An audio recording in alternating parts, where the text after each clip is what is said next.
Good morning. Good morning. Good morning, sir. Good morning. Good morning, Miss Karan. Good morning. Good morning. Good morning. Morning. ये क्या? Mister payment ने इतने जोर से चिल्ला के तुझे गुड मॉर्निंग किया और तूने जवाब ही नहीं दिया?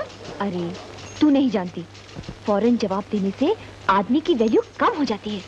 अब मैं जवाब दूंगी। Good morning mister PM. Good morning. Good morning. साहब, सब लोग आपको हमेशा मिस्टर पेमेंट बोलते हैं, मगर सुधा मैम साहब आपको हमेशा पीएम क्यों बोलती हैं? ओह, पीएम मीन्स परफेक्ट मैन है। Perfect man. ये पीएम का क्या मतलब है? पक्का मक्खी चूस, यानी कि महाकंजूस। सेविंग्स है करंट? सेविंग्स। सेविंग्स? थोड़ी देर के लिए बैठ जाओ। नेक्स्ट। सेविंग्स है करंट? करंट। करंट। देखा, उसने मेरे टोकन को अलग रख दिया, तेरे टोकन को चूम लिया। इसका मतलब है वो तुझसे बहुत प्यार करता है।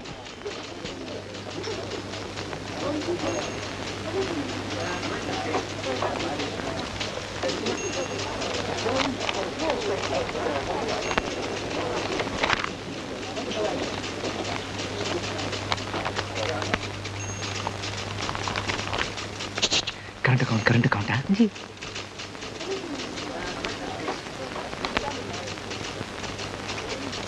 बहुत दिनों से सोच रहा हूँ तुमसे अकेले में मिलूं। क्या तुम नेहरू पार्क में आ सकती हो? मुझे तुमसे कुछ कहना है। ला ला ला ला ला ला ला ला ला, कुछ कहने को आया था। ला ला ला ला ला ला ला।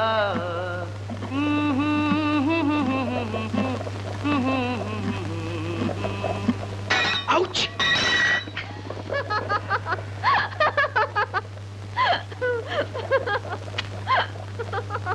जिसका काम उसी को साझे। मगर यहाँ की बात कुछ और है। मिस्टर पेमेंट मिस करंट का काम कर सकता है और करंट पेमेंट का। क्यों? इसलिए मिस्टर पेमेंट मिस्टर बावर्ची बने हुए हैं।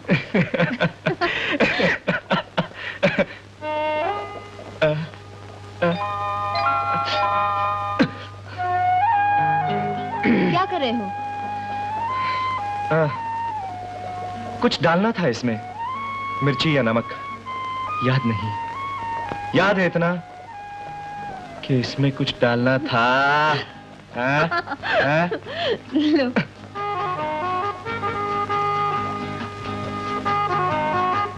क्या कमी है? मिस्टर बावर्ची, इसमें नमक डालना है। तो डालिए।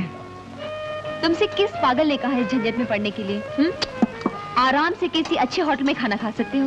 You're right, madam. लेकिन फॉर योर इंफॉर्मेशन, होटल का खाना मुझे बिल्कुल पसंद नहीं। वैसे महंगा भी पड़ता है और पैसे जाया करने का मुझे शौक नहीं। इसीलिए तो मैंने तुम्हारा नाम पीएम रखा है। पक्का मक्खी चूस, महाकंजूस। मैं कंजूस नहीं हूं सुधा, रुपया सोच समझ के खर्च करता हूं। तुम्हें मालूम नहीं सुधा, मैंने अपनी जिंदगी में क्या क्या देखा है। मैं वो दिन नहीं भुला सकता जब मुझे और अपने भाई सुंदर को पढ़ाने के लिए छोटी मालकिन एक एक पैसे के लिए दिन रात मेहनत किया करती थी। छोटी मालकिन? हाँ, उन्होंने तो पाल पोस कर मुझे इस लायक बनाया। अब वो कहाँ है? नागपुर अपने भाई डॉक्टर सुंदर के पास रहती हैं। मैं एक एक पैसा बचाता हूं ताकि एक रोज इस काबिल हो जाऊं कि उनकी सेवा कर सकूं। सुधा, मेरी मां उनके यहां नौकरानी थी। मैं उस वक्त बहुत छोटा सा था। मालिक के मरने के बाद उनके परिवार ने बहुत बुरा वक्त देखा, लेकिन मेरी मां ने उनका साथ नहीं छोड़ा। और फिर एक दिन मेरी मां चल बसी। मगर उन लोगों ने कभी मुझे यह महसूस नहीं होने दिया कि मैं एक अनाथ हूं या एक नौकरानी का बेटा हूं। उन्होंने मुझ में और अपने आप में कभी कोई फर्क नहीं महसूस होने दिया।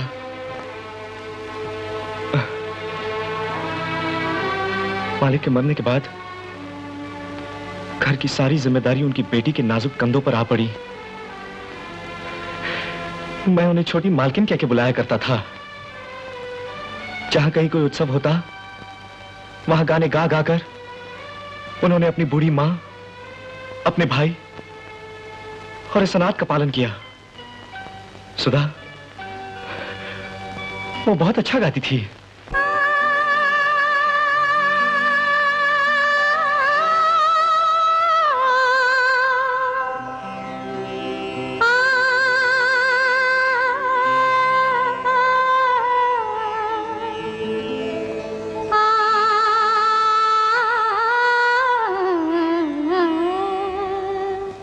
ये रहा आपका चेक। धन्यवाद। कल रात आपका प्रोग्राम लोगों को बहुत पसंद आया।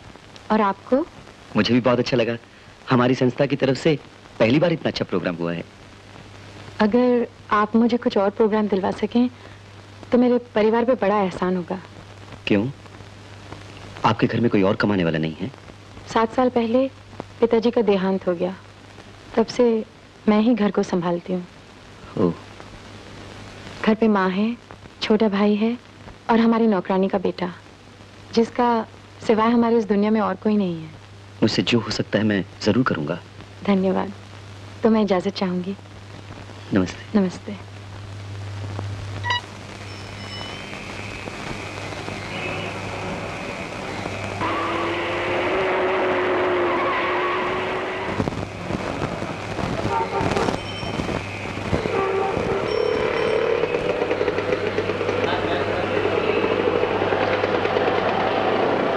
नमस्ते। नमस्ते। आप इस वक्त यहाँ? एक पार्टी से रुपयों की वसूली करने आई थी, वहाँ देर हो गई। लेकिन आप इस तरह? मैं भी रुपए के सिलसिले में एक दोस्त से मिलने आया था। आइए मैं आपको घर छोड़ दूं? नहीं, मैं बस से चली जाऊंगी।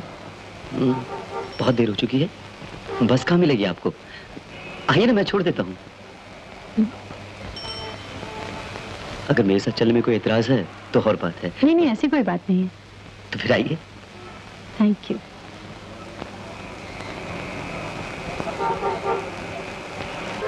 आइए, बैठिए, मैं अभी आती हूँ। हाँ जी। माँ कहाँ है? माँ, ये लो। कितनी देर कर दी तूने? पैसे वसूल करने में आखिरी बस भी निकल गई, इसलिए देर हो गई। तो क्या इतनी दूर से तू पैदल चली आई? नहीं। सर, अगर आप बुरा ना माने तो एक बात पूछूं? हाँ पूछो ना। आप कौन हैं सर? ये मिस्टर रामनाथ हैं। मैंने जिनका जिक्र किया था ना, नमस्ते। वही। अपने स्कूटर पे यहाँ लेकर आए हैं। आप क्या लेंगे? चाय, नमकीन? जी नहीं, कुछ नहीं, आप तकलीफ मत कीजिए। ये मेरा छोटा भाई सुंदर है। नमस्ते। और ये मैं शंकर हूँ। नमस्ते। नमस्ते। तुम दोनों इतनी देर तक पढ़ते हो? हम इम्तिहान की तैयारी कर रहे हैं। लेकिन इम्तिहान में तो अभी 2 महीने बाकी हैं। अगर हम अच्छे नंबर नहीं लेंगे तो छोटी मालकिन बुमा बुम करेंगी, इसीलिए हम अभी से मेहनत कर रहे हैं। अच्छा। कौन कौन सी क्लास में पढ़ते हो तुम दोनों? मैं मैट्रिक में हूँ। और मैं 6th में हूँ। हमेशा पहला नंबर आता हूँ। हाँ, कभी कभी ये भी पहला नंबर मार लेता है। अब पढ़ लिख कर तुम क्या बनना चाहते हो? डॉक्टर। मैं तो डॉक्टर नहीं बनूंगा। मैं तो किसी बैंक में खजांची बनूंगा। क्यों? क्योंकि मैं चाहता हूँ कि मेरे हाथ में बहुत सा रुपया हो। हमारे घर में रुपयों का घाटा है ना। शंकर। नहीं छोटी मालकिन। अच्छा तो मैं चलता हूँ। अच्छा बच्चों, मैं संगीत अकेडमी। मधु जी, आपने संगीत का इतना बड़ा इम्तिहान पास किया हुआ है जी। तो आप यहाँ के संगीत कला मंदिर में नौकरी की कोशिश क्यों नहीं करती? मैंने कभी सोचा ही नहीं। अरे आपके पास इतना बड़ा डिप्लोमा है, इतना अच्छा गाती हैं आप, आपको इधर उधर जाने की क्या जरूरत है? मैं समझता हूँ कोशिश करने से आपको नौकरी मिल सकती है। वहाँ की तनख्वाहें भी बड़ी अच्छी हैं। ऐसा हो जाए तो मेरे सारे क्लेश धुल जाए। इसका इधर उधर अकेले जाना मुझे अच्छा नहीं लगता, लेकिन क्या करूं, घर चलाने के लिए और कोई साधन है नहीं, इसलिए चुप रहना पड़ता है। आप चिंता मत कीजिए, सब ठीक हो जाएगा। संगीत कला मंदिर के प्रिंसिपल साहब से मेरी अच्छी जान पहचान है। आप वहां अर्जी भेज दीजिए, बाकी सब मैं देख लूंगा।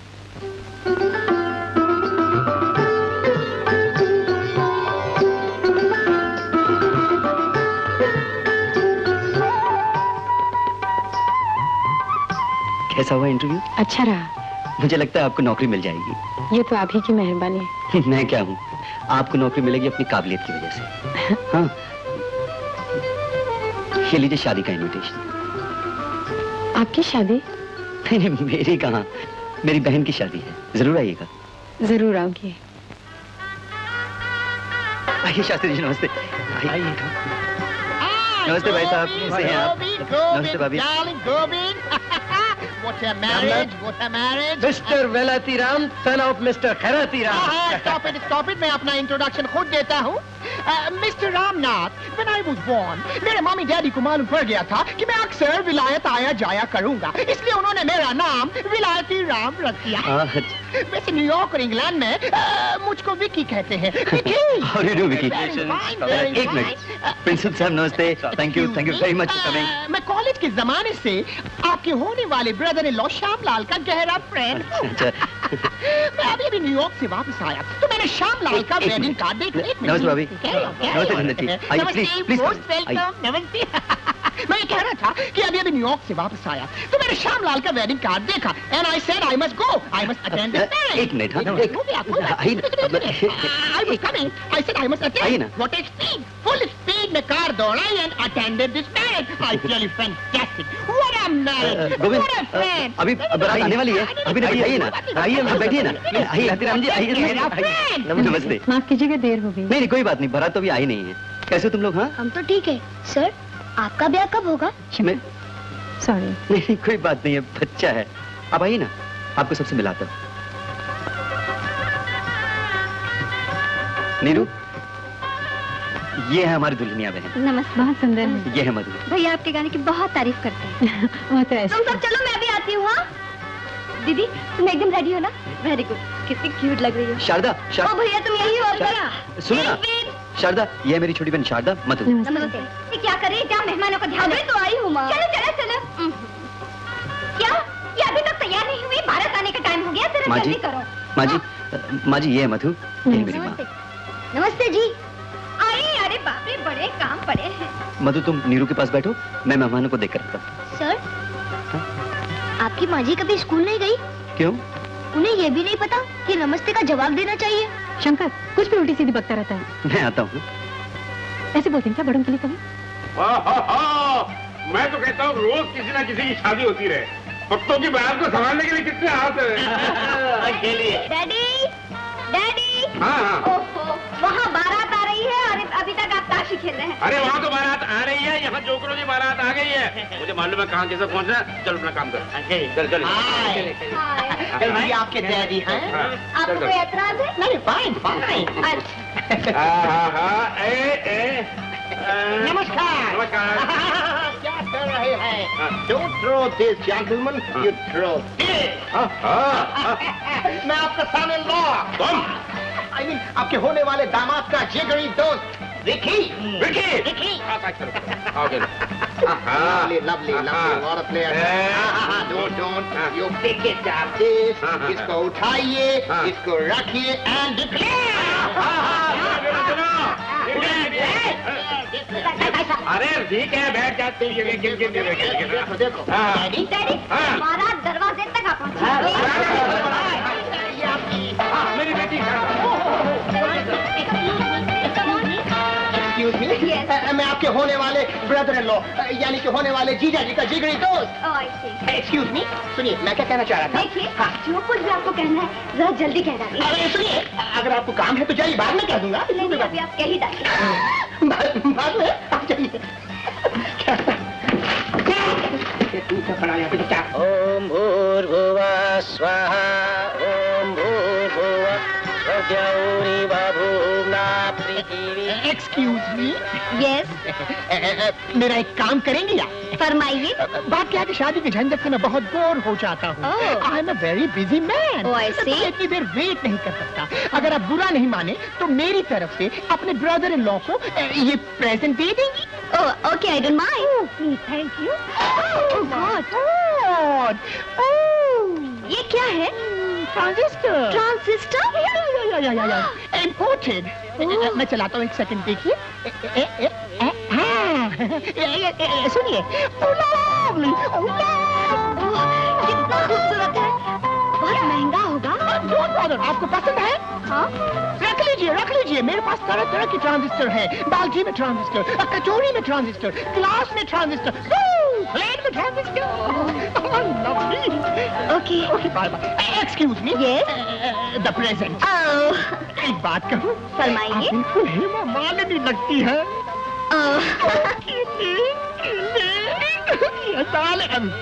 आप धर्मेंद्र हैं?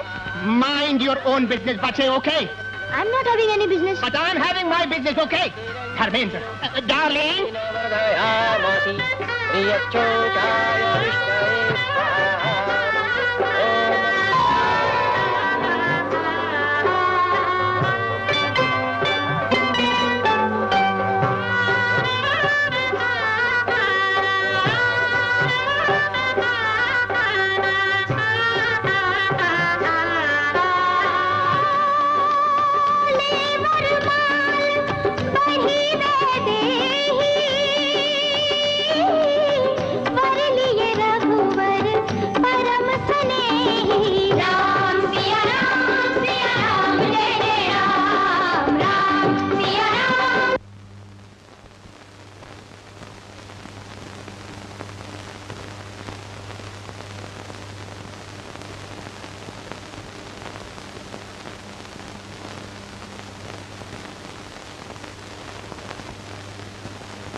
मधु जी, दीदी, दीदी।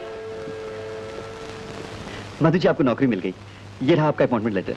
मुबारक हो दीदी। Thank you. मुबारक हो छोटी मालकिन। लेकिन किस लिए? मुझे नौकरी मिल गई। माँ, मुझे नौकरी मिल गई। बेटा, तुमने हम पर बहुत बड़ा एहसान किया है। एहसान किस बात का माँ जी? ये तो इनकी काबिलियत का नतीजा है। वो लोग इसे डाक से भेजने वाले थे। मैंने प्रिंसिपल साहब से दरखास्त की कि मैं इसे खुद पहुंचा दूंगा। सर, आपको कैसे पता चला कि वो लोग डाक से भेजने वाले हैं? क्योंकि मैं वहां हर रोज जाया करता था। आप क्यों जाया करते थे? इस चलो चलो जल्दी शुरू हो जाओ, मेरे हाथ में खुजली हो रही है। हाँ, खुजली तो होगी ही। आप इन पत्तों से खेलते हैं? Dirty पत्ता। अरे 5 साल से खेल रहा हूँ, इसीलिए हाथों में खुजली है। Throw them, throw them. I tell you, you throw them, all of them. I give you wonderful card. I give you imported. Imported. Made in America.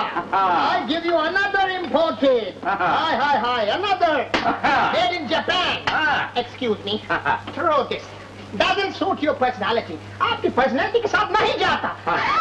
I give you imported. I give you imported pipe. Oh, made in Germany. I give you imported tobacco. Put inside it.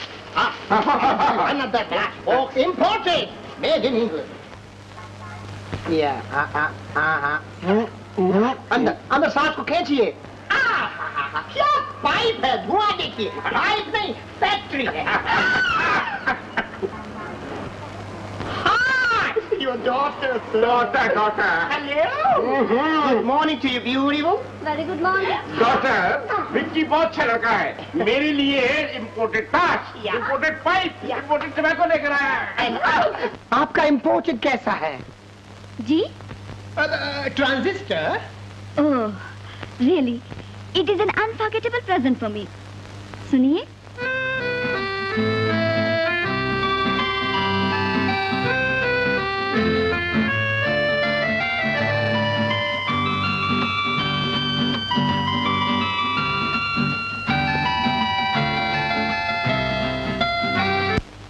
आज तक मैंने अपनी शादी के बारे में कभी seriously नहीं सोचा।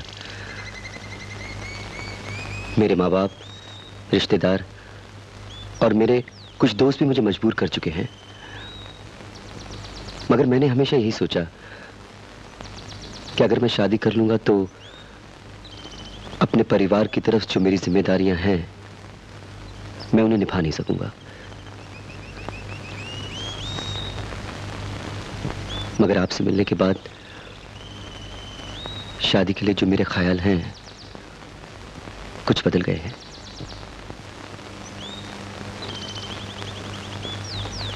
मेरी और आपकी जिम्मेदारियां भी एक जैसी हैं। हम दोनों एक ही नाव के मुसाफिर हैं।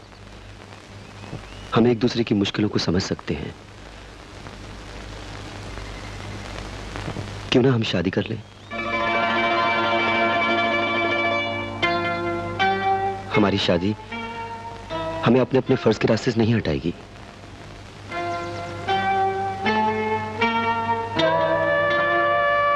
अगर आपको मेरी बात पसंद ना आई हो तो आप ना कह सकती हैं।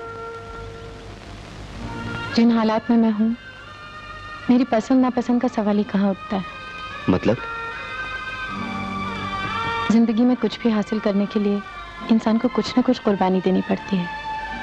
अगर मुझे अपने कर्तव्य में सफल होना है तो मुझे अपने अरमान, अपनी ख्वाहिशें, अपनी पसंद, इन सब चीजों का त्याग करना होगा। आपका मतलब है कि हमारी शादी आपकी जिम्मेदारियों के रास्ते में एक दीवार बन जाएगी? जी।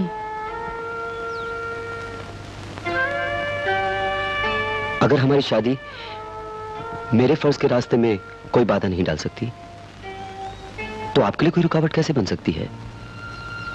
आप मर्द हैं, मैं औरत हूं।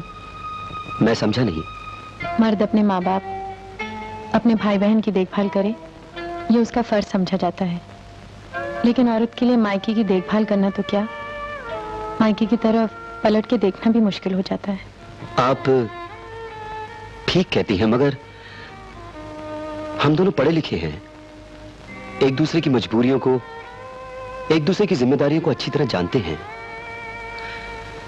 जब दो इंसानों की मंजिल एक है, क्या वो मंजिल तक पहुंचने का रास्ता एक साथ नहीं तय कर सकते? आप भी कमाती हैं, मैं भी कमाता हूं।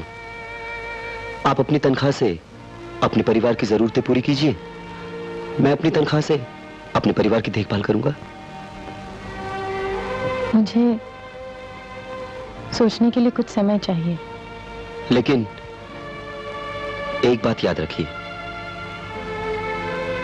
अगर मेरी शादी होगी तो आप ही से होगी।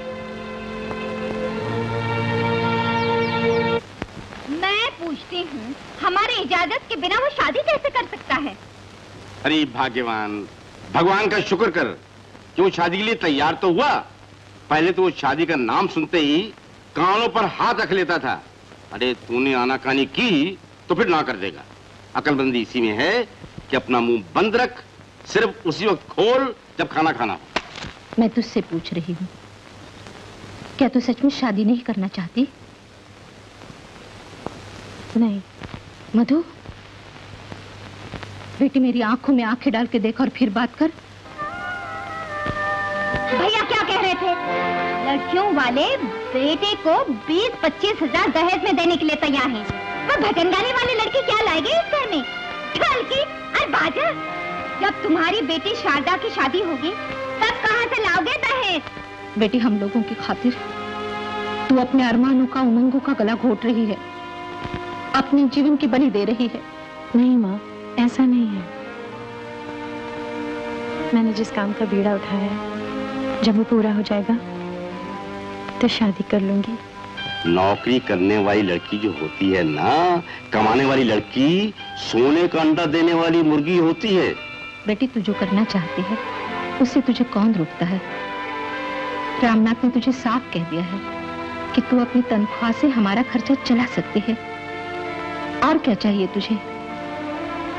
वो तेरी मजबूरियों को समझता है, दहेज भी नहीं मांग रहा।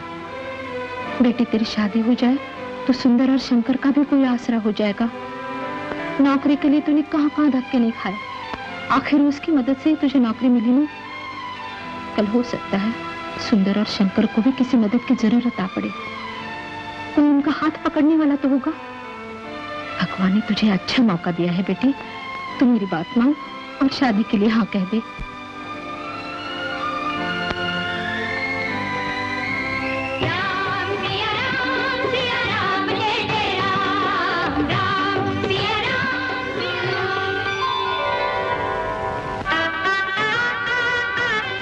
पहले तुम ये बताओ, इतने रोज तक कहाँ गुम थे? मैंने तुम्हें भैया की शादी का कार्ड भी भेजा, मगर तुम नहीं आए। ओह डार्लिंग, बिजनेस के सिलसिले में मुझको सडनली रोम जाना पड़ा। रोम? या, ओह क्या लड़कियां थी उधर, फैंटास्टिक। ओह पागल कर दिया उन लड़कियों। तुम मुझसे बात मत करो। क्या हुआ? What happened? तुम जाओ नहीं लड़कियों के पास। Oh but darling, what happened? तुम जाओ उन्हीं लड़कियों के पास। Oh, sweetheart, don't break my heart. मैं उन लड़कियों को देखकर पागल इसलिए हुआ था कि हर लड़की में मुझे तुम दिखाई देती थी। Only you, because I love you. सच? बिल्कुल सच। तुम मेरी हेमा मालिनी हो। पहले ये बताओ, तुम मुझसे शादी कब करोगे? शादी? शादी फिक्स करना बड़ों का काम है। हमारा काम है प्यार करना। वो अपना काम करें, हम अपना काम करें, डार्लिंग। चुप चुप चुप, बैठो, तुम्हारे लिए चाय बनाती हूँ। नहीं रहने दीजिए माँ जी, हम लोग जरा जल्दी। हाँ माँ, फिर आएंगे कभी। लेकिन ये तनख्वाह नहीं, इसकी जरूरत नहीं है। रख लीजिए ना माँ जी। माँ जी मेरी भी ये इच्छा है। पिछले जन्म में मैंने बड़ी पुण्य की होंगी जो तुम जैसा जवाई मुझे मिला। क्यों जी? जब से राम की शादी हुई है उसका रंग कुछ बदला बदला दिखाई देता है। पहले तो घर की हर चीज में ध्यान रखता था, अब उसे फुर्सत ही नहीं। जब देखो तब बहू के पीछे चक्कर लगाता रहता है। अरे भूल गई अपने दिन, हम भी तो तुम्हारे पीछे चक्कर लगाया करते थे। ये तो हमारी खानदानी शान है। खानदानी शान है सिर्फ चक्कर लगाने के लिए। मेरे माँ बाप ने इतना ढेर सारा दहेज दिया था, ये क्या लाई है पत्थर, घर में तो तनख्वाह तक नहीं देती। माँ, मैंने शादी मधु से की है, उसकी तनख्वाह से नहीं। मैंने ही मधु को इजाजत दी थी कि वो अपनी तनख्वाह अपनी माँ को दे दिया करे, और फिर हमें उसकी तनख्वाह की क्या जरूरत है? इस घर की जरूरतें पूरी करना मेरा फर्ज है। तुम चिंता क्यों करती हो? अरे चिंता कैसे न करूं? नीरू माँ बनने वाली है, उसकी पहली डिलीवरी है, घर में उसका लाना बहुत जरूरी है। तो ठीक है, ले आता हूँ। आओ नीरू। माँ नीरू आ गई। कैसे है? ठीक हूँ माँ, बिल्कुल ठीक हूँ। अरे कैसे है तू? नमस्ते पिताजी। कैसे हमारे जवाई राजा? डॉक्टर ने कहा है नीरू की डिलीवरी 4-5 दिन में हो जाएगी। दवाइयों की लंबी चौड़ी लिस्ट दे दी है। खैर वो तो मैं ले आऊंगा। तुम अगर 5-7 दिन ऑफिस से छुट्टी ले लो तो नीरू की देखभाल कर सकोगी। ठीक है, ले लेती हूँ, लेकिन एक शर्त पर। क्या? आज से 7-8 महीने बाद नीरू को 4-5 दिन मेरी देखभाल करनी पड़ेगी। क्या मतलब? नहीं समझे? आप बाप बनने वाले हैं। सच? क्या हुआ? कुछ नहीं, वो अचानक तुमने खबर सुनाई ना, इसलिए। बधाई हो। सूखी बधाई से काम नहीं चलेगा। ऑफिस से लौटते वक्त मिठाई लेके आइएगा। ले आऊंगा। जब रुपए कम पड़ते हैं तू मेरे पास ही आता है। पिछले कर्जे में से अभी 500 रुपए तुझ पे बाकी हैं। मेरे घर में कोई टकसाल थोड़े लगी है। देखो गोविंद, मैं तुमसे बहुत शर्मिंदा हूँ, लेकिन मैं बड़ी मुश्किल में हूँ। मेरी बहन की डिलीवरी होने वाली और डॉक्टर ने कुछ जरूरी दवाएं लाने को कहा है। ठीक है ठीक है, ये सारी रकम जल्दी लौटा देना। मैं भी तुम्हारी तरह ऑफिस में काम करता हूँ।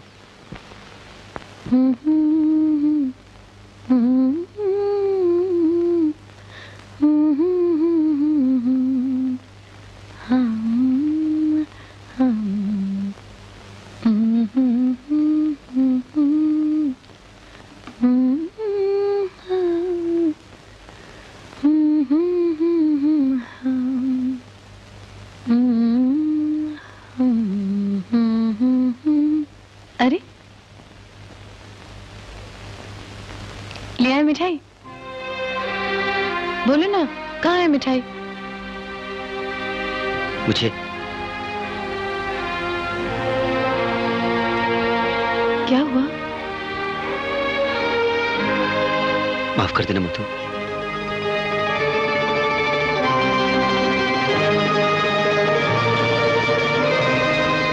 ये क्या है? मधु, पेड़ सबको फल देता है, मगर खुद कभी उन फलों का मजा नहीं देता।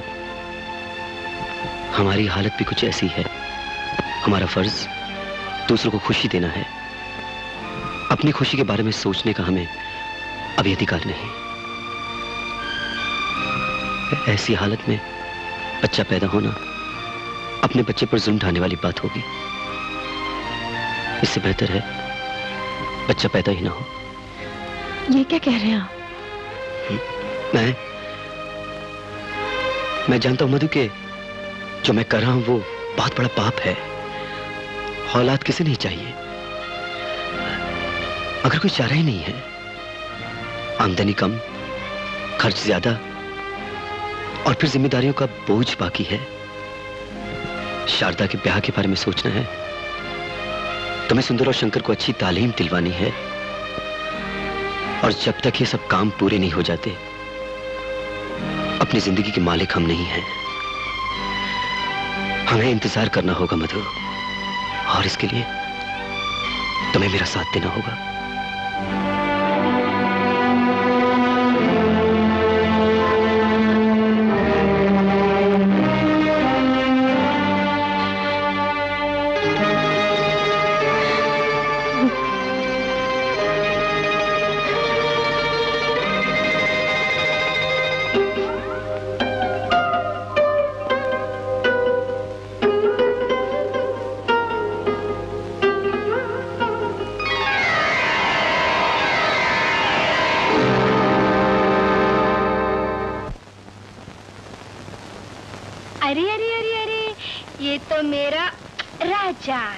प्यारा प्यारा राजा मौसी के पास जाएगा? नहीं, किसके पास जाएगा? हाँ, मामा के पास जाएगा, मामी के पास जाएगा, हाँ, पापा के पास जाएगा, मेरा चंदा पापा के पास जाएगा, मेरा चंदा पापा के पास। ओली ओली ओली ओली।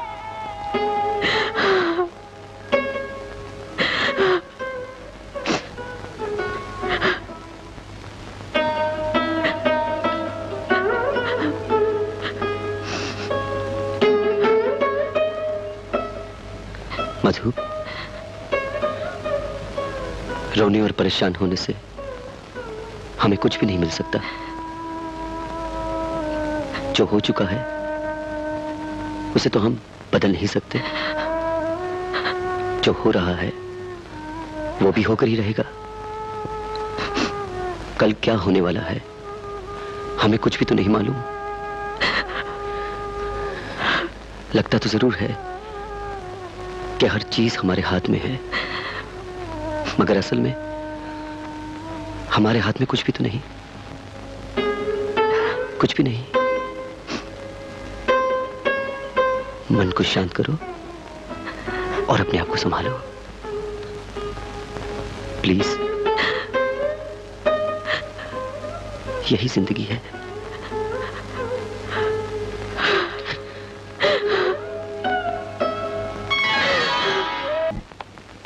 अब कैसी तबीयत है मधु? काफी कमजोर लग रही हो। नहीं, अब ठीक हूँ। मैं अपनी कार में तुम्हें घर छोड़ दूं? नो थैंक यू, मेरे पति आए हुए हैं लेने के लिए। अच्छा, थैंक यू। चलो बाहर चलते हैं। बहुत थक गई हूँ आज। इसलिए तो कह रहा हूँ बाहर चलते हैं, तुम्हारा जी बहल जाएगा। दिल में चुभे वो तीर हो तुम, चाहत की तकदीर हो तुम। दिल में चुभे वो तीर हो तुम, चाहत की तकदीर हो तुम। कौन न होगा तुम पे दीवाना, प्यार भरी तस्वीर हो तुम। निकला न करो तुम राहों पर, जर्रों की नजर ना लगे चश्मे बद्दू। तेरी प्यारी प्यारी सूरत को किसी की नजर ना लगे चश्मे बद्दू। मुखड़े को छुपा लो आंचल में, कहीं मेरी नजर ना लगे चश्मे बद्दू। प्यारी सूरत को हटो, ओ चश्मे बद्दू।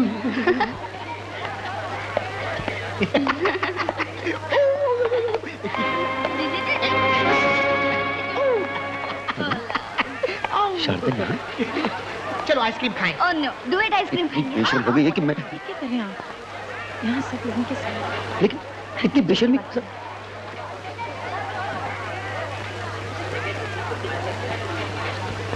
चलो। शारदा, इधर आओ।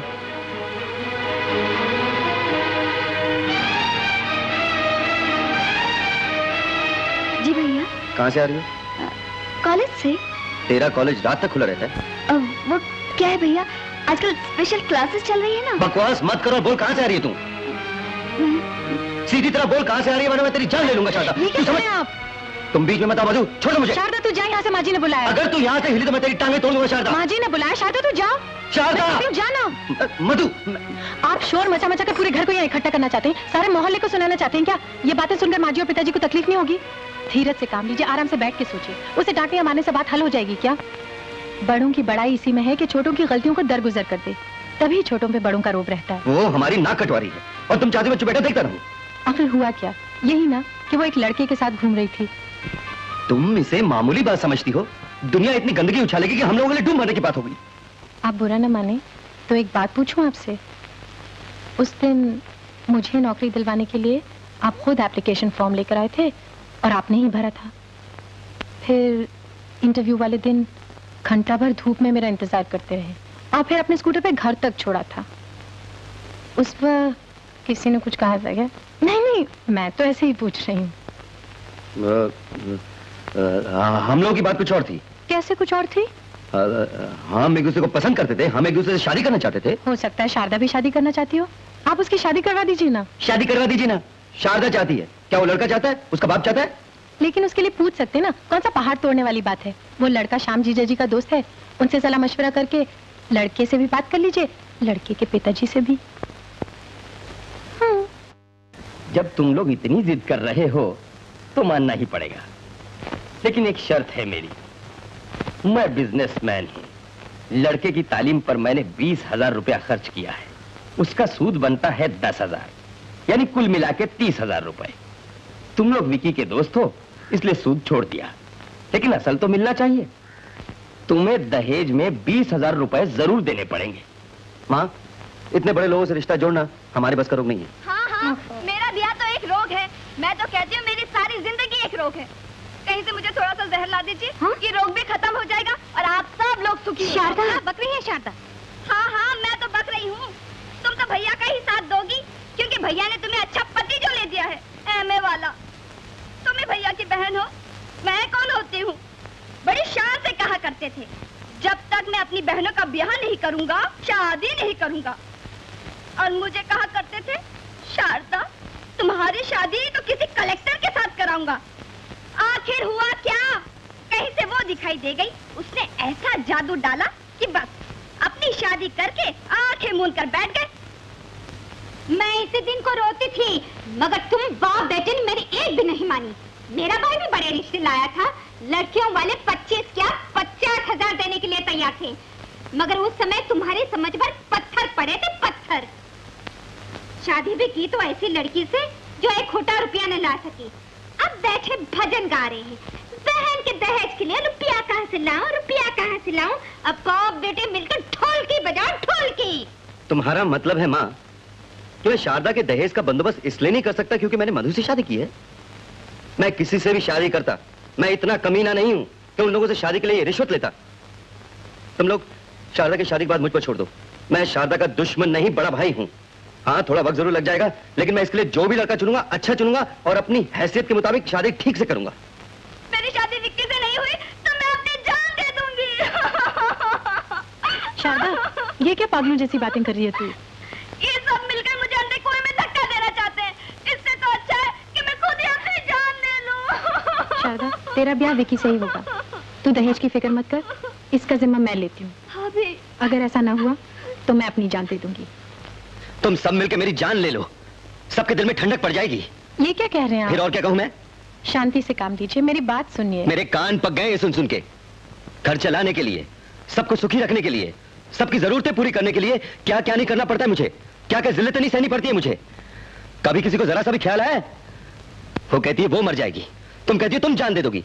अगर सारा खानदानी मरने पे तुला है तो मेरे जिंदा रहने की क्या जरूरत है? जब आंधी आती है तो पेड़ के फल फूल और पत्ते गिर जाते हैं, शाखें डर से कांपने लगती हैं, लेकिन पेड़ डट के आंधी का मुकाबला करता है। अपनी जगह से टस से मस नहीं होता। अगर पेड़ भी उन कमजोर शाखों की तरह कांपने लगे तो अपनी जगह से गिर जाता है।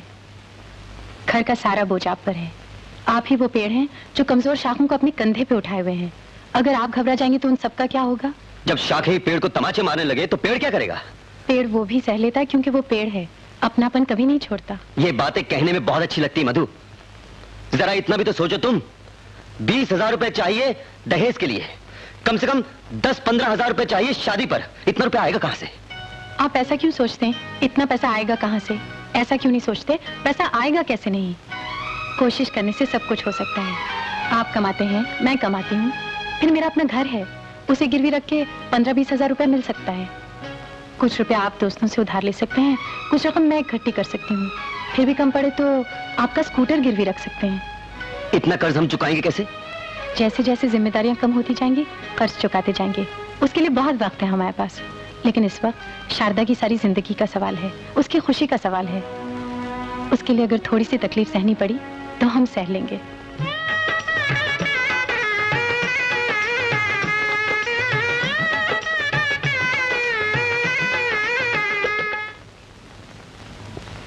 अरे यार रामनाथ,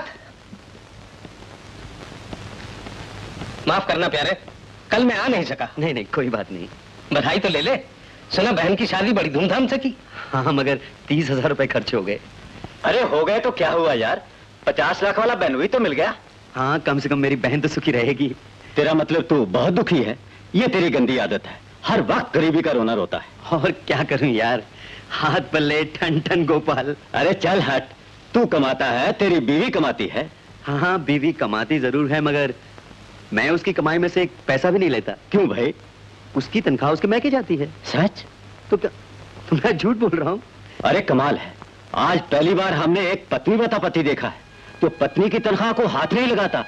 मुबारक हो पति जी, आपका तो भगवान ही मालिक है।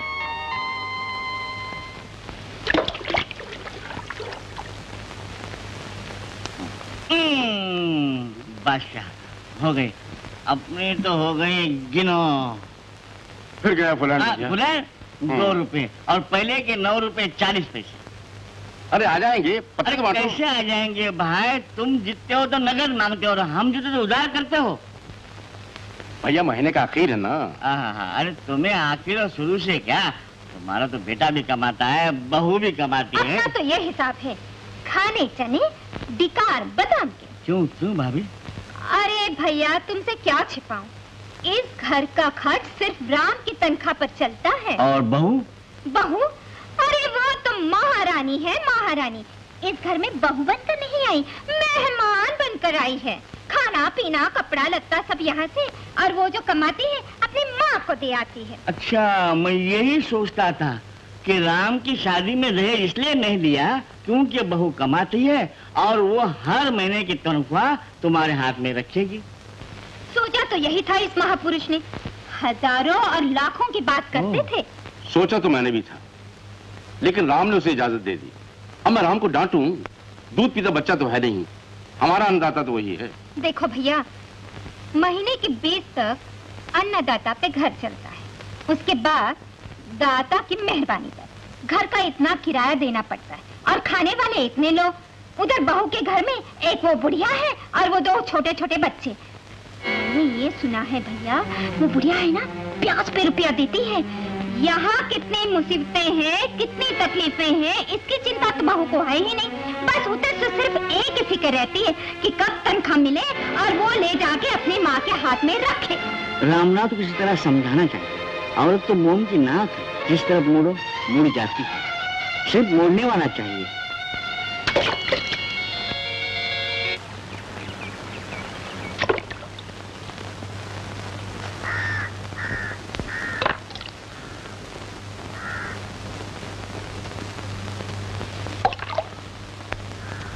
बहुत अच्छे। क्या पानी में पत्थर फेंकने के लिए आप मुझे इतनी दूर लेकर आए हैं? मधु, मैंने पानी में कितने पत्थर फेंके, लेकिन उनमें से एक भी ऊपर नहीं आया। पत्थर पानी पे कैसे तैरेगा? कैसे तैरेगा? जानती हो क्यों? क्योंकि पत्थर का बोझ ज्यादा होता है। बोझ ज्यादा होने से हर चीज डूब जाती है। इन पत्थरों की तरह एक दिन हम भी डूब जाएंगे। भगवान न करे। हम पर ऐसा कौन सा बोझ है? अपने कर्जों का बोझ। आप चिंता क्यों करते हैं? कर्ज तो अदा हो जाएगा। मगर कैसे मधु? मुझे जो तनख्वाह मिलती है वो कर्जों का सूद चुकाने में निकल जाती है। तुम्हारी तनख्वाह तुम्हारे परिवार में खप जाती है। कर्जों की रकम वहीं की वहीं खड़ी है।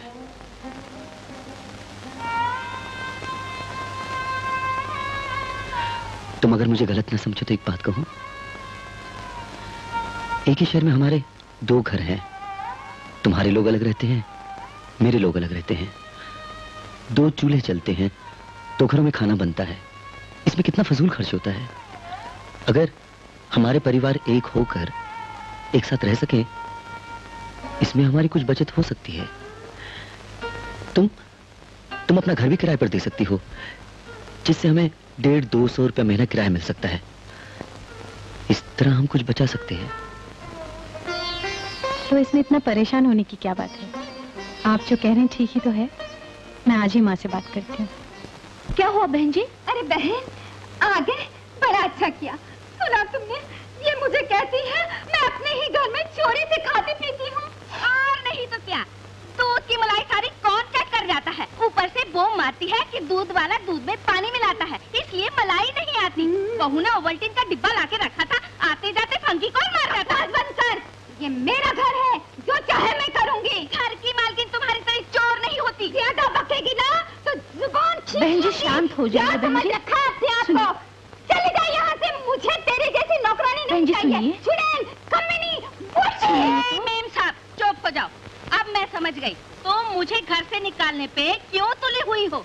ये मेम साहब जो आ गई है ना, नौकरानी की तनख्वाह बचाने के लिए ये आपसे काम लेगी। राम राम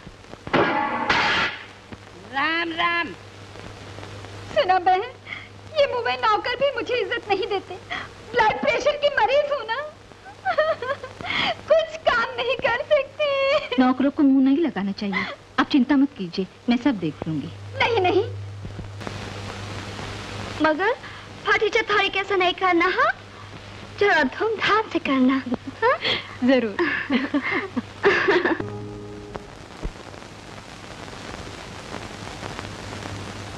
शांता, शांता, शांता, अरे हम लोगों को कार लेने आई है। हाँ? शारदा डिलीवरी के लिए अस्पताल पहुंच गई। अरे हमारे लिए कार आई है। अच्छा अच्छा बहन, ओ बहन, अरे हमारे लिए कार आई है। कार देखो, ऐसे करना, हम लोग अभी शारदा को देखने हॉस्पिटल जा रहे हैं। तुम घर का ख्याल रखना। दरवाजा अंदर बंद कर लेना। हाँ हाँ हाँ हाँ, मैं भी आता हूँ। बड़ी मालकिन हुआ? आइए ना। क्या बात है, जल्दी आइए। वो क्या? लेकिन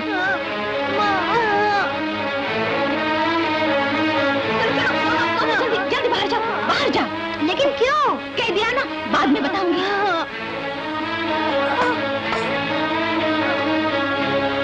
सुनो, सुंदर, अपने जीजा जी के ऑफिस में जाना, कह देना जल्दी घर आ जाए। हाँ, मैं जाता हूँ। जाओ जल्दी जाओ। सुनिए जी, मिस्टर रामनाथ कहाँ मिलेंगे? अभी अभी अस्पताल गए अपनी बहन को देखने के लिए। सुंदर, क्या है माँ? तू मामा बन गया। सच? चल अंदर चल देख। बड़ी मालकिन, क्या हुआ? वो ऑफिस में नहीं है, शारदा आंटी को देखने हॉस्पिटल गए हैं। अच्छा, आ जाएंगे। चल तू अंदर चल। पार्वती बहन, अरे जल्दी से दरवाजा खोलो ना। अरे बहन, मेरी बेटी शारदा को बेटा हुआ है। बेटा और मधु ने लड़की को जन्म दिया है। क्या? मधु ने लड़की हुई है। हाँ। अरे बहन जी, मेरा दोहता तो महाराजा लगता है और आपकी पोती बिल्कुल महारानी जैसी। अरे क्या बताऊं, मेरा जो दोहता है उसका रंग बिल्कुल दूध जैसा है और आपकी पोती बिल्कुल चांद जैसा मुखड़ा है। अरे क्या बताऊं, बिल्कुल मेरे दामाद और हाँ, परी जैसी लगती है आपकी पोती। लगता है अभी से पोती के साथ ताश खेलेंगे। देखो ना, बोले नहीं। माँ, माँ, दीदी, मैं पास हो गया। सच? First class. मुझे तुझसे यही उम्मीद थी। दीदी, तुमने मुझसे वादा किया था फर्स्ट क्लास आएगी तो तुम मुझे एमबीबीएस में दाखिल करवाओगी। मगर बेटे, जितना पढ़ लिया उतना ही काफी है। नहीं माँ, मैं डॉक्टर बनना चाहता हूँ। बोलो ना दीदी। फिक्र मत कर, तू जरूर डॉक्टर बनेगा। क्या हम उसे पढ़ा सकते हैं? जिनको पढ़ाई का शौक नहीं, जब उनको आगे पढ़ाने के लिए लोग हैं, तो जो पढ़ना चाहता है उसे आगे पढ़ाना हमारा धर्म है। मधु, सीढ़ी लगाकर इंसान को दीवार पर तो चढ़ाया जा सकता है, लेकिन सीढ़ी लगाकर कोई आसमान पर नहीं जा सकता। ऊपर चढ़ने की हिम्मत हो तो आसमान क्या, सीढ़ी लगा के इंसान स्वर्ग तक पहुंच सकता है। अगर तुम्हारी हिम्मत ने कहीं बीच में ही साथ छोड़ दिया तो वो बेचारा ना इधर का रहेगा ना उधर का। और फिर डॉक्टरी की पढ़ाई लाखों का खेल है जो सिर्फ अमीरों के बच्चे ही कर सकते हैं। हमें लाखों की जरूरत नहीं होगी। शुरू में मुश्किल जरूर आएगी, लेकिन बाद में मुझे यकीन है उसे स्कॉलरशिप मिल जाएगा। वो तो ठीक है मधु, लेकिन हमारा दम पहले से निकला हुआ है। शारदा के ब्याह का कर्ज अभी तक उतरा नहीं। समंदर में एक कतरा और बढ़ जाए तो क्या फर्क पड़ता है। सुंदर अभी बच्चा है, उसे बीच रास्ते में छोड़ दिया तो उसका दिल टूट जाएगा। तो मैंने कब कहा उसे बीच में छोड़ दे? हमारे ऑफिस में एक चपरासी की जगह खाली है। चपरासी? हाँ, दिन में वहां काम कर सकता है और रातों को अपनी पढ़ाई कर सकता है। क्यों, तुम्हें चपरासी की नौकरी घटिया लगती है? आजकल बीए पास भी इस नौकरी के लिए धक्के खाते हैं। हमारे ऑफिस में जो पहला चपरासी था ना, उसने इसी तरह रातों को पढ़ाई करके एमए कर ली और अब वो गैजेटेड ऑफिसर बन गया है। दिन भर लोगों को चाय कॉफी ला कर दिया करेगा, सबके आगे चीची करेगा। सुंदर से ये काम होगा नहीं, और अगर मजबूरन उसने नौकरी कर ली तो वो पढ़ेगा नहीं।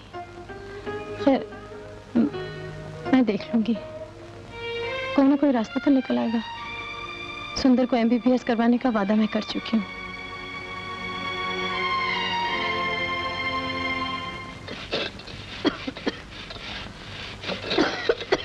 बड़ी मालकिन, आप छोड़िए ये काम। आप इस घर की नौकरानी है क्या? तू चुप रहे। मैं चुप नहीं रहूंगा। वो लोग खुद तो आराम से सोते हैं और आपसे दिन रात काम करवाते हैं, और आपकी सेहत भी अच्छी नहीं। शंकर! बड़ी मालकिन, बड़ी मालकिन, बड़ी मालकिन, छोटी मालकिन, छोटी मालकिन, देखो बड़ी मालकिन को क्या हो गया? माँ, क्या हुआ? कुछ नहीं, गर्मी हो गई शायद।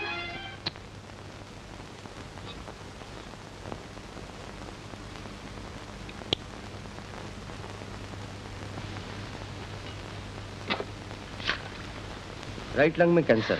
डॉक्टर, केस काफी सीरियस है, मगर रेडियम थेरेपी से ठीक हो सकता है। इलाज फौरन शुरू हो जाना चाहिए। कम से कम 3-4 हजार रुपए खर्च होंगे। मैंने तेरी मदद क्या की, अपने गले में फांसी का फंदा डाल लिया। आज कितने महीने हो गए? मैंने अपनी जिम्मेदारी पे तुझे 3000 रुपया हुंडी पे लेके दिया था। असल तो क्या तूने उसका ब्याज भी नहीं भरा। जब कहता हूं तो कोई बहाना कर देता है। वो हुंडी वाला सुबह शाम आकर मुझे उल्टी सीधी सुनाता है। आज मुझे एक पक्की बात बता दे, तू रुपया कब लौटाएगा? मुझे माफ कर दे नंदू, मेरी वजह से तुझे तकलीफ उठानी पड़ी। तो इस हुंडी वाले से कह दे कि 1 हफ्ते में उसका रुपया लौटा दूंगा। अगर ना लौटाया तो नतीजा अच्छा ना होगा, समझे?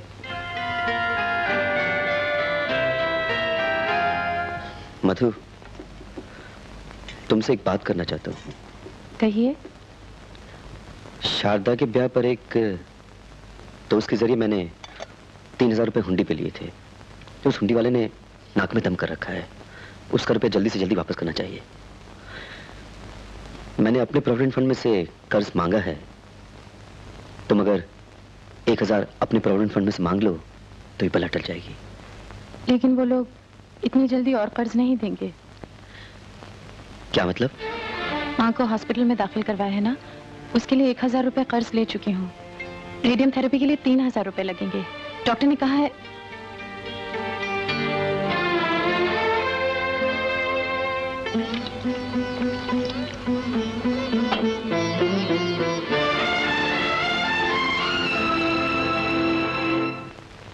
दीदी, मुझे एमबीबीएस के दाखिले के लिए चुन लिया गया है। फीस भरनी है। कब तक? कल आखिरी तारीख है। अच्छा मैं देखती हूँ। तूने 1 हफ्ता कहा था, आज 1 महीना हो गया। मैं चुप रहूं तो 1 साल भी हो सकता है। तुझे शर्म नहीं आती? जब लोगों के रुपए लौटाने की बात होती तो बड़े आराम से कह देता है तेरे पास कुछ नहीं, मगर अपनी फैमिली पर खर्च करने के लिए तेरे पास रुपए हैं, अपने साले को मेडिकल कॉलेज में दाखिल करवाने के लिए तेरे पास रुपए हैं। क्या कहा? मेरा साला मेडिकल कॉलेज में दाखिल हुआ है? जैसे तुझे कुछ मालूम ही नहीं। देखिए ड्रामा मेरे साथ मत कर, मैं उस हुंडी वाले को अब और नहीं रोक सकता। तो एक दिन में तूने उसका हिसाब साफ ना किया तो भरे बाजार वो तेरी गर्दन पकड़ लेगा, फिर तू जान और वो जाने। रामनाथ, मैं तेरे जाती मामलों में दखल तो नहीं देना चाहता, मगर जब तेरे माली हालात इतने खराब हैं तो साले को मेडिकल कॉलेज में दाखिल करवाने की क्या जरूरत थी? सुंदर को मेडिकल कॉलेज में दाखिल करवा दिया? जी। ये रुपए कहां से आए? विमला जी से कर्ज लिए। वो कर्ज जो तुमने अपने भाई के लिए लिया, तुम्हें अपने पति के लिए नहीं मिल सकता था? ये बात नहीं है, मैं खुद सोच रही थी कैसे होगा। सुंदर अगर आज फीस नहीं भरता तो उसे साल भर बेकार बैठना पड़ता, लेकिन उसकी किस्मत कर्ज मिल गया। किस्मत सिर्फ तुम्हारे पति की खराब है? हाँ, सुंदर 1 साल बेकार बैठ जाता तो क्या दुनिया खत्म हो जाती? जितना ध्यान तुम्हें अपने भाई का है उतना अपने पति का नहीं, इस परिवार का नहीं। ये क्या कह रहे हैं आप? मैंने उस दिन भी आपको बताया था कि... और मैंने कहा था उसे दाखिल करवा दो। आपने तो नहीं कहा था, लेकिन क्या हमारा दिल नहीं कहता कि जिन बच्चों को हम पालते हैं वो जिंदगी में कुछ बने, नाम पैदा करें? जिस पौधे को हम सींचते हैं उस पे फूल खिले तो क्या हमें खुशी नहीं होती? लेकिन जो एक फूल की खातिर सारे बाग को कुर्बान कर दे, लोग उसे बेवकूफ नहीं कहेंगे तो और क्या कहेंगे? इसमें बेवकूफी की कौन सी बात है? कल अगर वो डॉक्टर बन गया तो क्या परिवार की देखभाल नहीं करेगा? मैं आपसे विनती करती हूँ इस मामले में और कुछ मत कहिए। तुम क्या कहना चाहती हो? बाकी सारी बातों में आज तक तुम्हें मैं ना करता आया हूँ। तुम अगर चाहो तो अपनी तनख्वाह क्यों, मेरी तनख्वाह भी ले सकती हो, और जो लोग तुम्हें ज्यादा पसंद है उन पे खर्च कर सकती हो, क्योंकि ये घर तुम्हारा घर नहीं है, इसके लिए तुम्हारी कोई जिम्मेदारी नहीं है। तुम्हें तो इतनी भी परवाह नहीं है कि जिन लोगों से मैंने कर्ज लिया है वो कल उठकर मुझे जेल भिजवा सकते हैं। तुम्हें तो सिर्फ उनकी खुशी चाहिए जिन्हें तुम अपना समझती हो, ठीक है ना?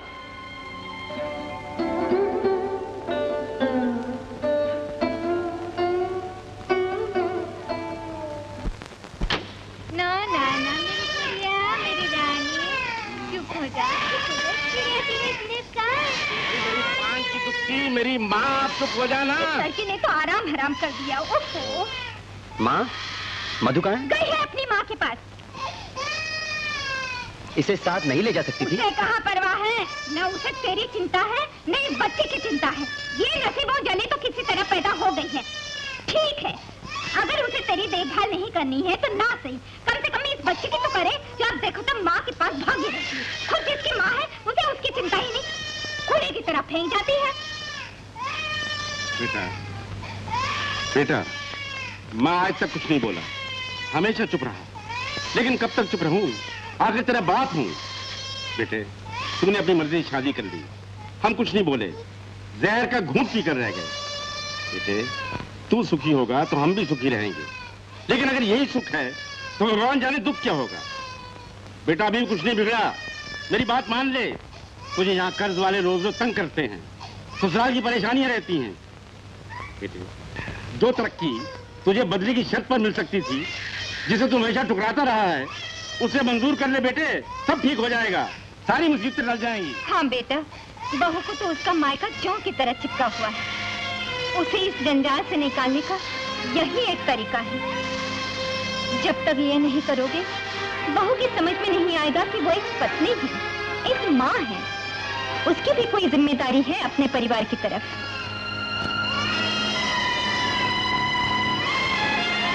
मैंने सुना है आप बंबई जा रहे हैं। ठीक सुना तुमने। आपने खुद कह के ये बदली करवाई?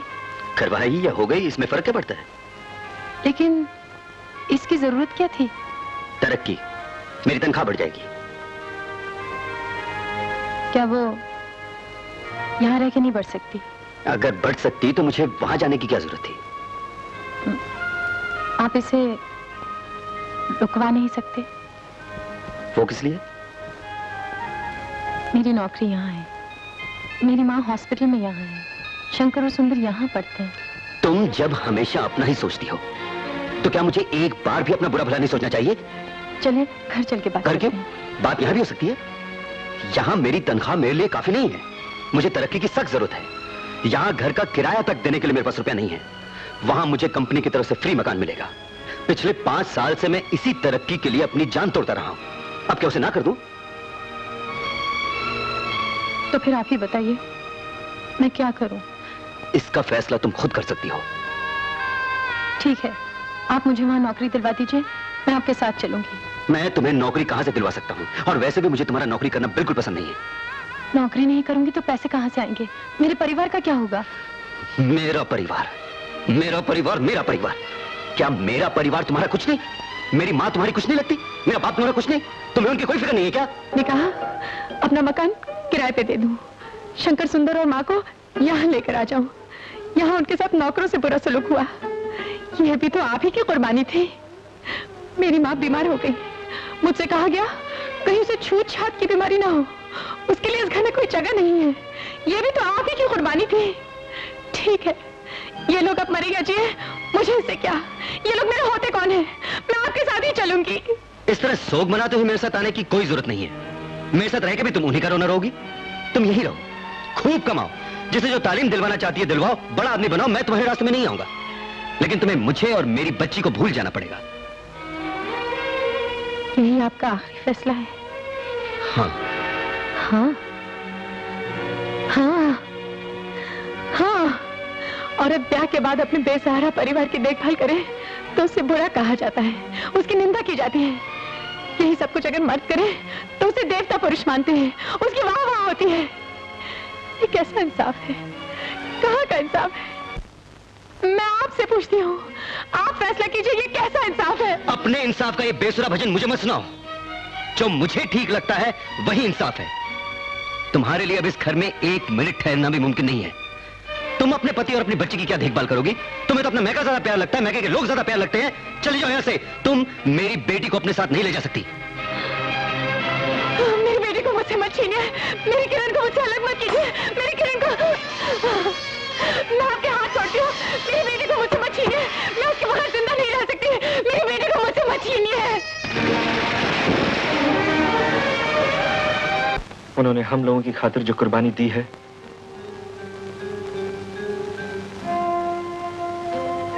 उसका बदला हम कभी नहीं चुका सकते। न मैं, न सुंदर। 100 जन्म ले तो भी नहीं, तो भी नहीं। तुम्हारी छोटी मालकिन सचमुच देवी है, लेकिन भगवान का ये कैसा इंसाफ है? उन जैसी देवी को ऐसा खुदगर्ज और बेरहम पति दिया जो उन्हें बीच मझधार छोड़ के चला गया, उनकी बेटी को उनसे छीन कर ले गया। टेलीग्राम।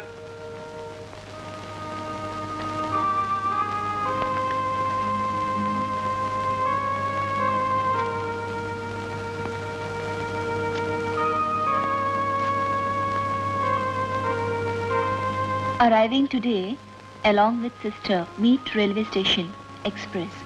Sundar. छोटी मालकिन आ रही। हाय शंकर। हाय हाय सुंदर। कैसा है तू? First class. शंकर। छोटी मालकिन। जीता रहे। आइए। भाभी कहाँ है? वो अपने मायके गई है। शंकर, कुली, मेरा यहाँ गवर्नमेंट सामान हॉस्पिटल लो। में ट्रांसफर हो गया। अच्छा? और तरक्की भी हो गई है। वाह, कांग्रेचुलेशन। Thank you. देख, तू दीदी को लेकर घर जा, मैं ड्यूटी ज्वाइन करने हॉस्पिटल जा रहा हूँ। ओके। अच्छा दीदी? आओ कुली, इस तरह चलता हूँ।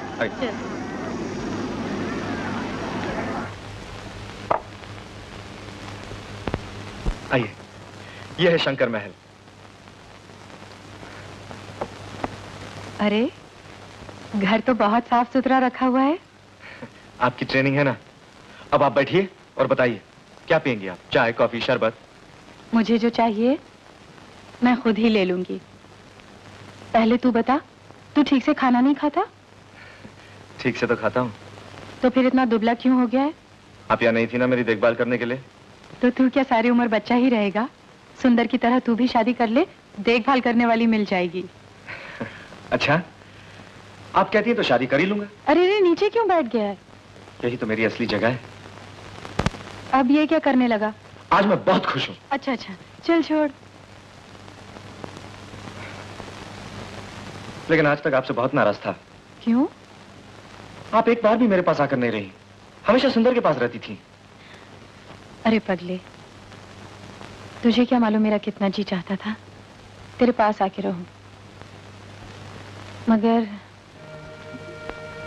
मैं यहाँ आती कैसे? वो इसी शहर में तो रहते हैं। अच्छा, रहते हैं तो क्या हुआ? कहीं उनसे आमना सामना हो जाए तो क्या होगा? ये तो सिर्फ राम ही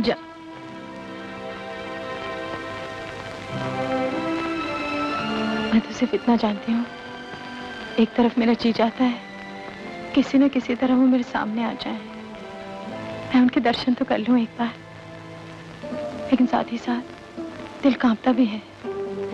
अगर वो मेरे सामने आ गए तो मुझे पहचानेंगे भी या नहीं, मुझसे बात भी करेंगे या नहीं,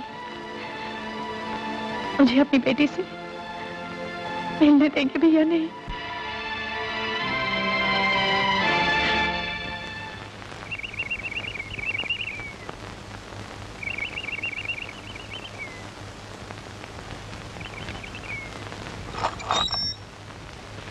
सुनो, तुम किसके यहाँ काम करते हो?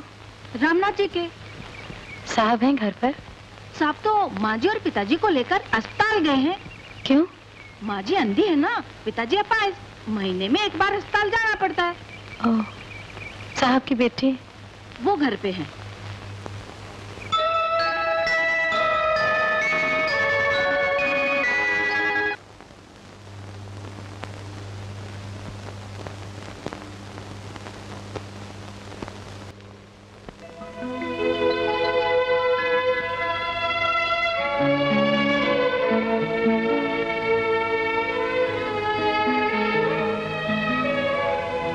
किसे मिलना चाहती हैं?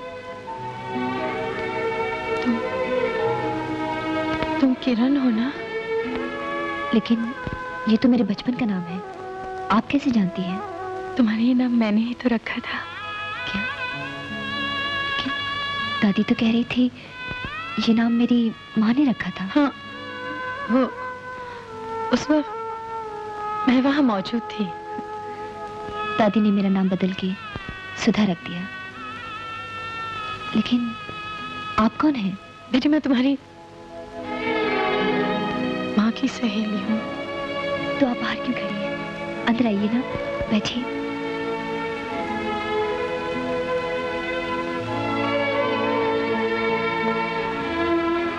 बैठिए। हाँ। क्या पिएंगी? कुछ नहीं, तुम भी बैठो ना। मेरी माँ कहाँ है? मेरी माँ कहाँ है? वही कहाँ? नागपुर में। मैं यहाँ किसी काम से आई थी, उन्होंने खास कहा था तुमसे जरूर मिलूं। देखो, उन्होंने साड़ी भेजी है तुम्हारे लिए। मेरे लिए? हाँ। बैठिए ना। हाँ। कैसी लगी? बहुत अच्छी। इतने साल मेरी माँ को मेरी कभी याद नहीं आई। उन्होंने मुझे कैसे भुला दिया? बेटी, माँ भी कभी औलाद को भुला सकती है जिसे उसने 9 महीने पेट में रखा, जिसे उसने जन्म दिया। तो फिर वो मुझे कभी मिलने क्यों नहीं आई? वो बेचारी तो बरसों से तड़प रही है तुम्हें मिलने के लिए, लेकिन डरती है तुम्हारे पिता उसे मिलने नहीं देंगे तुमसे। अपनी ममता के समंदर को दिल में दबाए हुए बैठी है। बेटी, कभी तुम्हारा दिल चाहता है अपनी माँ से मिलने के लिए? दिल तो बहुत चाहता है, लेकिन जब भी माँ के बारे में डैडी से पूछती हूँ तो वो चुप हो जाते हैं, कोई जवाब नहीं देते। दादाजी से पूछती हूँ तो वो कहते हैं मुझे माँ के बारे में नहीं सोचना चाहिए, क्योंकि वो मुझे और डैडी को अकेला छोड़ के चली गई। दादी कहती है मेरी माँ किसी गैर मर्द के साथ चली गई। क्या ये सब सच है? कहिए, क्या वो मुझे और मेरे डैडी को किसी और के लिए छोड़ के चली गई? नहीं बेटे, ये सच नहीं है। तुम्हारी माँ तुम्हें छोड़कर नहीं गई थी, उसे निकाल दिया गया था। आम घरों में अपने माँ बाप, भाई बहन की देखभाल की जिम्मेदारी मर्द पर होती है, लेकिन किस्मत की बात, तुम्हारी माँ के कंधों पर भी ऐसी जिम्मेदारी थी। तुम्हारे पिता ने तुम्हारी माँ को वचन दिया था कि शादी के बाद अपनी तनख्वाह से वो अपनी माँ, अपने छोटे भाई और अपने नौकरानी के बेटे का पालन कर सकती है। पर बाद में इसी चीज को लेकर झगड़े होने लगे। एक दिन तुम्हारे पिता बहुत नाराज हो गए और उन्होंने तुम्हारी माँ को निकाल दिया। तुम्हें उसे छीन कर ले गए, जैसे कोई किसी का कलेजा निकाल कर ले जाता है। आखिर तुम्हारी माँ ने अपने दिल पे सब्र का पत्थर रख लिया और आज वो इसी उम्मीद पर जिंदा है कि मरने से पहले एक न एक दिन शायद वो तुम्हें देख सके।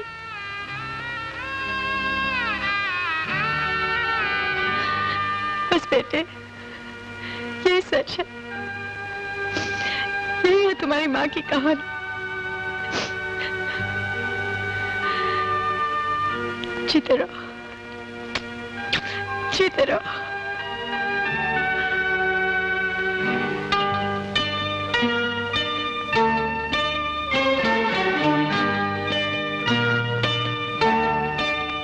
उन्होंने हम लोगों की खातिर जो कुर्बानी दी है, उसका बदला हम कभी नहीं चुका सकते।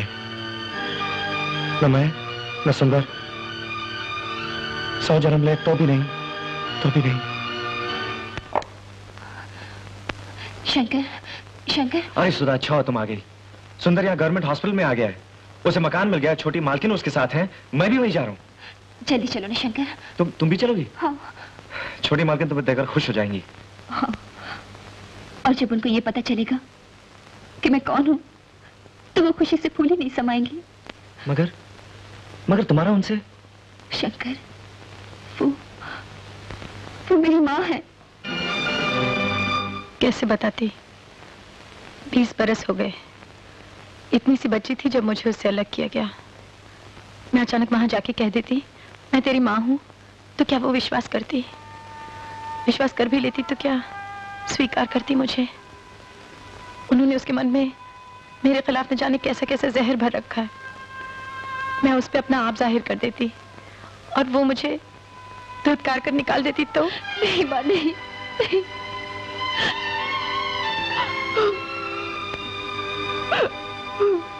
बेटी, किरण, किरण मेरी बेटी है। किरण मेरी बेटी है, मेरी बेटी।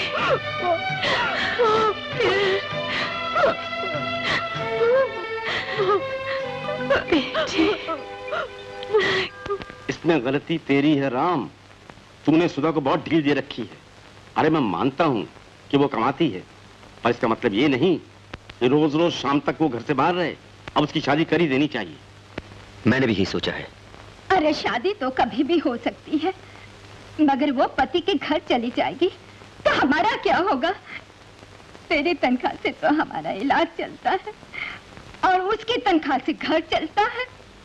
ये सब सोचकर मैंने सुधा के लिए एक लड़का देखा है, बात भी पक्की कर ली है। शादी के बाद लड़का यहीं रहेगा हमारे पास। कल वो लोग सुधा को देखने आ रहे हैं। डैडी, इसकी कोई जरूरत नहीं। कहाँ थी तुम? मैंने अपना वर चुन लिया है और वो हमारी मदद करने के लिए भी तैयार है। सुधा, आज तक मैंने तुझसे कोई सख्ती नहीं बरती। इसका मतलब ये नहीं कि तू... डैडी, मैं सब समझती हूँ। मैं कोई बच्ची नहीं हूँ। मुझे सब दिखाई देता है। आप पर कितनी परेशानियों का बोझ है। जो लड़का मैंने चुना है वो मेरे साथ बैंक में काम करता है। उसकी तनख्वाह 1000 रुपए है। न माँ है न बाप, सिर्फ एक भाई है जो गवर्नमेंट हॉस्पिटल में डॉक्टर है।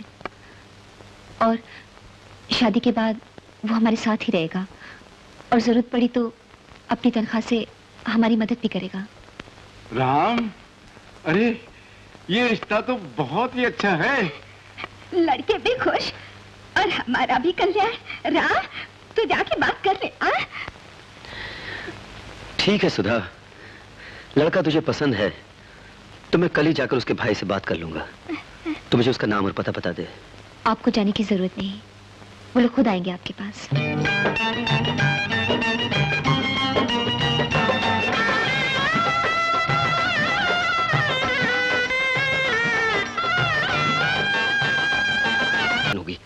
बेटी पे बाप का हक सिर्फ शादी तक होता है डैडी। उसके बाद जो भी हो, पत्नी को अपने पति के साथ ही रहना पड़ता है। यही हमारी हिंदू सभ्यता है डैडी। मुझे तुम सभ्यता सिखा रही हो? सिखा नहीं रही डैडी, सिर्फ बता रही हूँ। आप जैसे बुजुर्ग क्या कहते आए हैं और क्या कहते रहेंगे। तुम मेरे साथ चल रही हो या नहीं? मैं आपके साथ कैसे चल सकती हूँ डैडी? मैं एक हिंदू पत्नी हूँ और हिंदू पत्नी की जगह उसके पति के चरणों में होती है। देख रहे हैं आप, मेरी बेटी कितनी जल्दी कितनी तरक्की कर गई है। कल तक मेरे सामने मेरी मर्जी के खिलाफ इसके मुंह से बात नहीं निकलती थी और आज ये मुझे ज्ञान दे रही है। ये सब आपके भाई शंकर ने इसे उल्टी पट्टी पढ़ाई है। इंसाफ यही है कि आप बड़े होने के नाते से समझाइए और मेरे साथ भेज दीजिए। अगर मैं कहूं भी कि इंसाफ यही है तो भी मेरा भाई नहीं माने। तो किसकी बात मानेगा वो? सिर्फ एक इंसान है इस दुनिया में जिसका कहा वो सुन सकता है, मान सकता है। मैं उन्हें लेकर आता हूं। इंसाफ उन्हीं के हाथ होगा।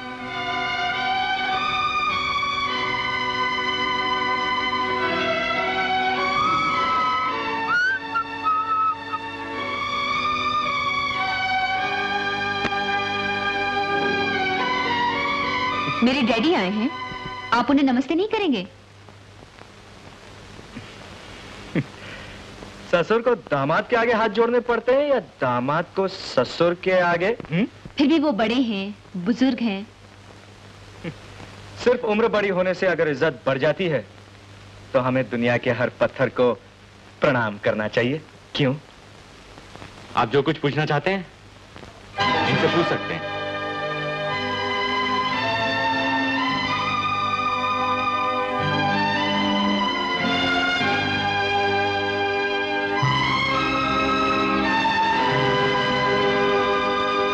तुम मेरी पत्नी हो, मेरी बच्ची की माँ। इस नाते अगर तुम जिंदगी मेरे साथ गुजारना चाहती हो तो तुम्हें मेरे साथ चलना पड़ेगा, और अगर नहीं आ सकती तो इस परिवार से हमेशा के लिए अलग हो जाओ। तुम अगर मेरे साथ नहीं आई तो समाज तुम्हीं पे उंगलियां उठाएगा। इस तरह शोक मनाते हुए मेरे साथ आने की कोई जरूरत नहीं है। मेरे साथ रह के भी तुम उन्हीं का रोना रहोगी। तुम यहीं रहो, खूब कमाओ, जिसे जो तालीम दिलवाना चाहती है दिलवाओ, बड़ा आदमी बनाओ। मैं तुम्हारे रास्ते में नहीं आऊंगा। खामोश क्यों है? पूछिए ना। अब ये क्या पूछेंगे? सवाल भी खुद और जवाब भी खुद। इसका मतलब तुम सुंदर हो? जी हाँ, वही सुंदर जिसे आप दफ्तर का चपरासी बनाना चाहते थे। सर, मैं डॉक्टर सुंदर का भाई नहीं, मैं वही अनाथ शंकर हूं जिसके साथ आपके घर में नौकरों से भी बुरा सलूक होता था ना? और ये जो मजलूम औरत आपके सामने खड़ी है आपकी पत्नी है, जिसे बदनाम किया गया कि वो अपने पति और अपनी बच्ची को छोड़ के किसी गैर मर्द के साथ चली गई। चुप रह किरण। नहीं माँ, तुम्हें मेरी कसम है, मुझे कहने दो माँ, मुझे कहने दो। इस बेचारी को अंदाजा नहीं था कि पति का हुक्म न मानने का ये नतीजा होता है, इसलिए ये जिंदगी भर दुख और मुसीबतें झेलती रही। लेकिन मेरे सामने तो जिंदा मिसाल है। अगर इसके बावजूद मैं अपनी तनख्वाह से आपकी मदद करूं, तो क्या मेरा पति मुझे छोड़ नहीं देगा? जरूर छोड़ देगा। सुना आपने? इसीलिए मैंने पतिव्रता धर्म का पालन किया और अपने पति के साथ चली आई। क्या मैंने गलती की? नहीं, बिल्कुल नहीं। जवाब दीजिए, चुप क्यों है? किरण, मुझे पूछने दो माँ। ये वो महापुरुष है जो कहते हैं कि औरत को अपनी कमाई में से अपने परिवार पे एक पैसा खर्च करने का कोई हक नहीं। यह हक सिर्फ मर्द का है। वो अपने माँ बाप, भाई बहन सबको पाल सकता है। उसकी माँ माँ है, उसका बाप बाप है, और औरत की माँ बाप कुछ भी नहीं। आज जब इन पे बीत रही है तो ये हमें बता रहे हैं कि इंसाफ क्या होता है। बेटी, मैं आपसे पूछती हूँ, अगर मेरी माँ के बेसहारा परिवार का उसकी तनख्वाह पे कोई हक नहीं था, तो मेरी तनख्वाह पे आपका क्या हक है? बिल्कुल नहीं, बिल्कुल नहीं। हमारा धर्म, हमारा समाज, हमारी सभ्यता यही सिखाते हैं ना कि पत्नी को अपने पति की मर्जी के खिलाफ कुछ नहीं करना चाहिए। अगर मैं अपने पति की मर्जी के खिलाफ जाऊंगी तो मेरे साथ भी वही होगा जो मेरी माँ के साथ हुआ था। उस वक्त आपका इंसाफ कहाँ गया था जब आपने मेरी बेकसूर माँ को घर से निकाल दिया? इंसाफ तो अंधे की लाठी है पिताजी। आपने ये कैसे सोच लिया कि आपके लिए इंसाफ अलग होगा और मेरी माँ के लिए इंसाफ अलग होगा? किरण चुप रह, नहीं तो मेरा मुंह देखेगी। माँ, तू अपने आप को मेरी बेटी कहती है, तूने अपने आराम, अपने स्वार्थ के लिए अपने फर्ज को कुर्बान कर दिया। आज तुझे अपनी बेटी कहते हुए मुझे शर्म आ रही है। 20 बरस पहले अगर मैं भी वही करती जो आज तूने किया है, तो तेरे पति की क्या हालत होती? क्या इस वक्त वो यहाँ होता? क्या तेरा पति बनने के योग्य होता? क्या सुंदर डॉक्टर बन सकता? मैंने तुम दोनों के लिए जो किया है, तुम पे कोई एहसान नहीं किया, सिर्फ अपना फर्ज निभाया है। लेकिन आज जो तुम लोगों ने हरकत की, मुझे लगता है मैंने अपना फर्ज ठीक से नहीं निभाया। तुम लोगों को ठीक शिक्षा नहीं दी। शंकर, तुमने मुझे बताए बगैर किरण से शादी की, किरण के पिता को धोखे में रखा। और सुंदर, तुम तो बड़े हो, तुम भी इनके साथ मिल गए। मैं सिर्फ तुम्हारी बहन, तुम्हारी छोटी मालकिन और तेरी माँ नहीं, किसी की पत्नी भी हूँ। मैं तुम तीनों से पूछती हूँ, मेरे पति का कसूर क्या है? इन्होंने ऐसी कौन सी नाइंसाफी की है जो दुनिया के हर मर्द ने नहीं की? जब से दुनिया बनी है, मर्द ने हमेशा अपने आप को औरत से बढ़कर माना है। मर्द ने ही कानून बनाए हैं, मर्द ने ही इंसाफ किया है। तो आज कौन सी नई बात हो गई? शंकर, तुमने भी वही किया जो तुमसे पहले तुम्हारे पुरखों ने किया है। अगर तुम लोगों को कुछ करना ही था तो कोई ऐसी बात करते जिससे औरत के जन्म जन्म की दुविधा खत्म हो जाती। एक ऐसा समाज, एक ऐसी सभ्यता जन्म ले सकती जिसमें औरत और मर्द में कोई फर्क न किया जाए, जहां औरत को भी मर्द की तरह इंसान समझा जाए। शंकर, अगर तुम अपनी छोटी मालकिन को खुश देखना चाहते हो तो किरण के पिता से माफी मांगो और किरण को लेकर उनके साथ जाओ। इसकी जरूरत नहीं है शंकर। किरण, तुम दोनों ने मुझ पे बहुत बड़ा एहसान किया है। इस दुनिया में जब तक मुझ जैसे गलतियां करने वाले लोग हैं, गलतियों को सुधारने वाले तुम जैसे इंसानों का होना जरूरी है।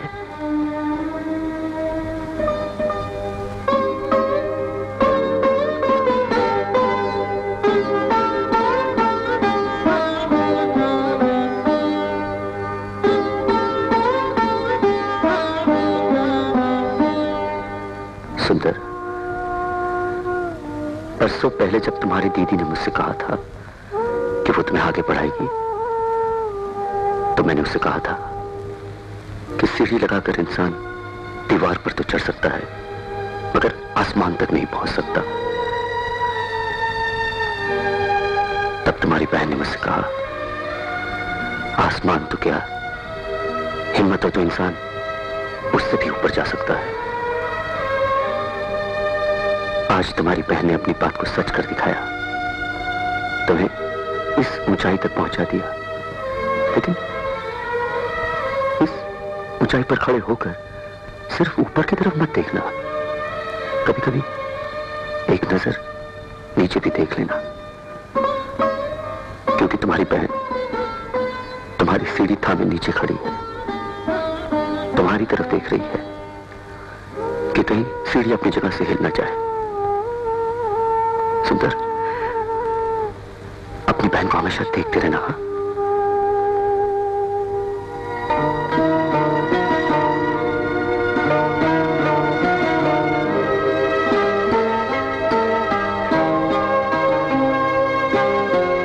याद है उस रोज तुमने मुझसे कहा था, जब आंधी आती है तो फल फूल पत्ते गिर जाते हैं, शाखें डर के मारे कांपने लगती हैं, लेकिन जो पेड़ है वो अपनी जगह से टस से मस नहीं होता। अगर पेड़ भी शाखों की तरह कांपने लगे तो वो गिर जाता है। मैं वो पेड़ हूं जो अपनी जगह से गिर गया।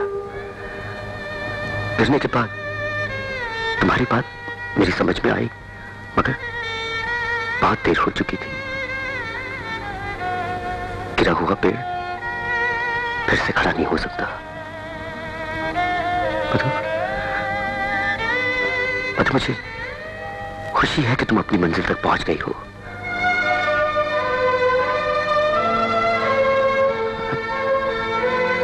अच्छा, मैं चलता हूं। रोक ले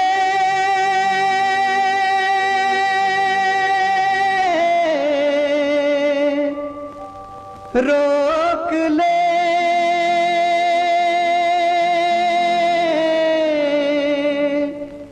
राम को रोक ले सीता।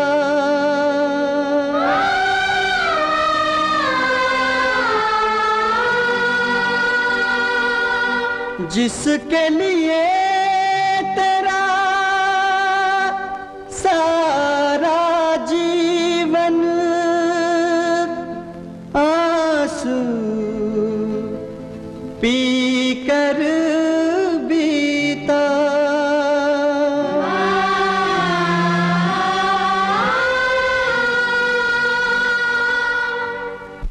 सुनिए, मेरी मंजिल तो आप हैं।